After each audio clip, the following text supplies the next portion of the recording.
Bueno, ya lo comentábamos al principio del programa. Mexicana de Aviación, aerolínea del Estado, que es operada por el Ejército y que el pasado 26 de diciembre cumplió un año de operaciones, va a dejar de operar desde ya hacia 8 rutas a partir del día de hoy, 6 de enero.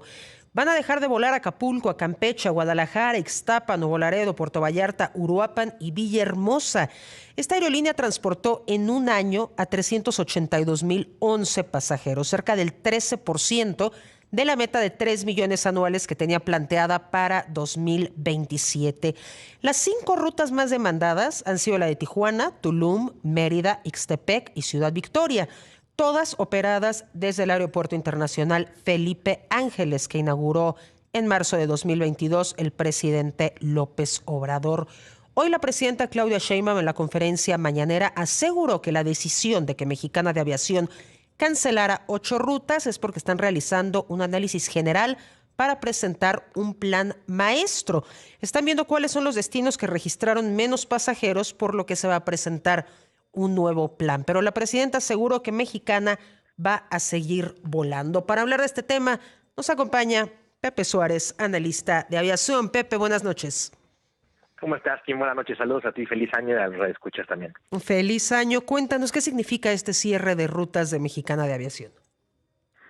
Pues mira, este cierre de rutas pues habla del factor de ocupación que ha venido presentando Mexicana, no desde últimas fechas, sino realmente desde que inició. Ha sido un factor de ocupación bastante bajo. De hecho, este número de pasajeros que comentaste que se transportaron, si lo divides entre el número de operaciones, que son alrededor de 7,200, pues nos da un factor de ocupación de más o menos, poco menos incluso de 50 pasajeros por vuelo, y pues esto para aviones que pueden llevar 160, 180, en algunos casos pues es un factor realmente bajo. Yo diría que está preocupante, ¿no? Porque hay que recordar que Mexicana, la línea aérea del Estado mexicano, pues una línea aérea subsidiada, al menos hasta el momento, es una línea aérea que nos cuesta a ti, a mí y a todos los mexicanos.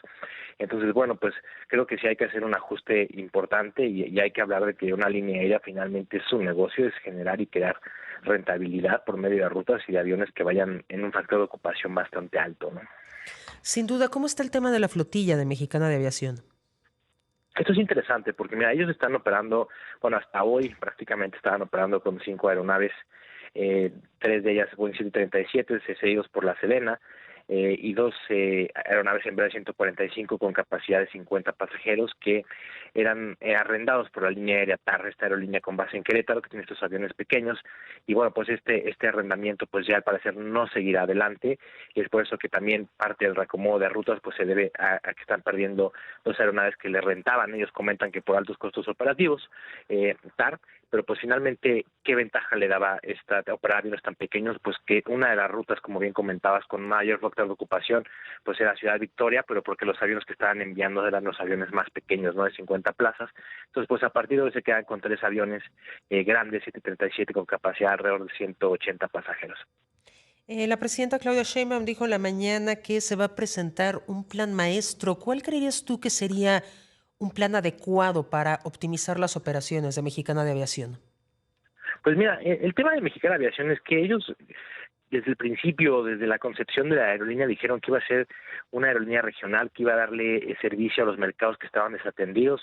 Y para hablar de mercados desatendidos, pues estaríamos hablando del aeropuerto de Ixtepec, como bien lo hacen, estaríamos hablando del aeropuerto de Chichén Itzá, de Palenque, de, no sé, Puerto Peñasco, de Loreto, de Guerrero Negro, o sea, de aeropuertos que realmente no se encuentran atendidos, y no estar atendiendo mercados que ya están probados y utilizados por otras líneas aéreas que incluso tienen muy alta y agresiva competencia como de bajo costo. Entonces, hablar de un plan maestro, pues sería, yo creo que realmente replantearse qué va a hacer y qué va a pasar con Mexicana de Aviación, y sobre todo ante una próxima llegada, de acuerdo a lo que se comentó, que compraron 20 aviones Embraer brasileños, que estarán llegando 5 el próximo año. Pues qué va a pasar y qué van a hacer con ellos, ¿no? Porque en primera instancia dijeron que los iban a poner a volar a Canadá y a Estados Unidos y a Centroamérica y a Sudamérica, cuando creo que realmente hay que analizar y voltear a ver la conectividad nacional, que es lo que Mexicana prometió que iba a regresarle o que iba a darle al país, que iba a ser el plus que le iba a dar, que hasta el momento no lo ha hecho. ¿Por qué? ¿Por qué no lo ha hecho, Pepe? ¿Por estar operando desde el AIFA o cuál es la razón de fondo que tú ves? Pues no, porque la realidad es que estar brindando esta conectividad a regiones que están desatendidas, te comentaba, como mercados como Palenque en Chiapas o como Puerto Peñasco en Sonora, que realmente son aeropuertos que no tienen tránsito aéreo, que no tiene más bien una aerolínea que los esté sirviendo, pero también al mismo tiempo la complejidad de que llenar un avión sobre todas estas características pues es muy complicado. Entonces, para seguir mandando o teniendo tráfico de 20 pasajeros, de 10 pasajeros, pues van a seguir teniendo pérdidas importantes. Y hay que recordar que, bueno, pues el año pasado ya perdió 900, casi 40 millones, y lo que se podría seguir acumulando si siguen con este factor de ocupación tan bajo. Entonces, pues, ¿qué es lo que hizo Mexicana? Empezar a ver mercados que ya se encuentran mucho más probados, y creo que va a empezar a experimentar con este tipo de rutas, y sobre todo ahora con la llegada de aviones que son un poco más pequeños que los que opera hoy en día, eso sí más económicos, que serán los brasileños, que de acuerdo a lo que ellos comentan estarán llegando en el segundo trimestre del 2025, de este año. Pepe, ¿cómo queda el panorama de las aerolíneas aéreas comerciales?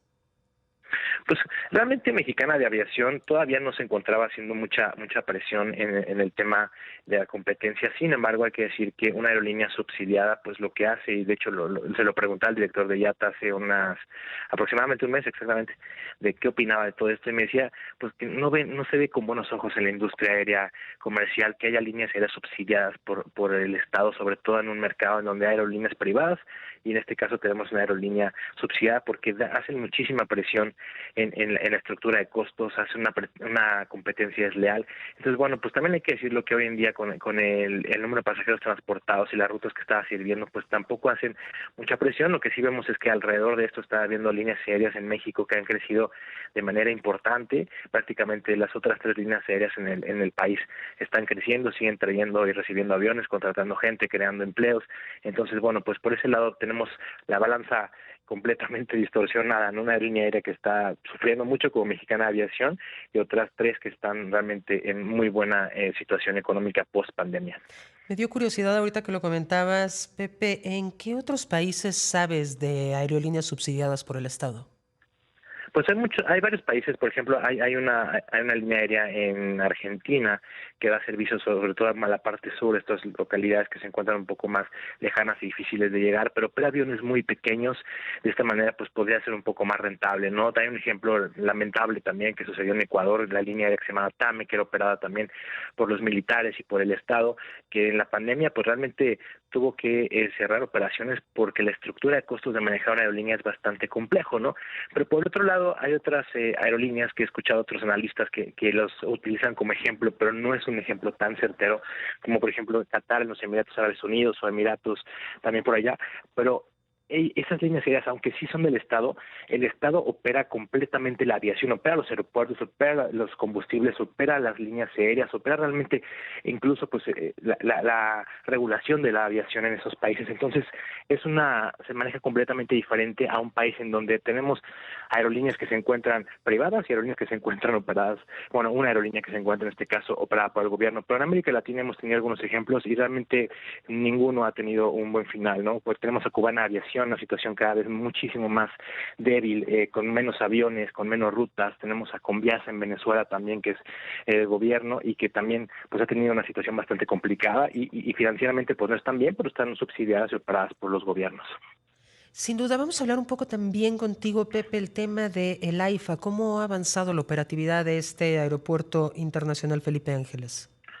El aeropuerto Felipe Ángeles ha ido creciendo, le está yendo realmente pues bien, ha tenido un crecimiento que nosotros dijimos en este espacio desde el principio, tiene todo para un crecimiento orgánico y así ha sido, y es el mayor transportador de carga, es el aeropuerto que más carga mueve en la República Mexicana, ya también los vuelos charter llegan ahí, y yo creo que la labor de la AIFA ha sido pues dar una nueva opción a la gente que vivimos en la Ciudad de México para que pueda transportarse, quizá de una manera incluso más económica. Hay que recordar que tú es más económico, pero también técnicamente hablando, Kim, es un aeropuerto que como piloto te digo que es muy amigable de operar, tiene alta tecnología y me parece que es una excelente opción y alternativa al aeropuerto con el que seguiremos conviviendo, que es el aeropuerto central de la Ciudad de México.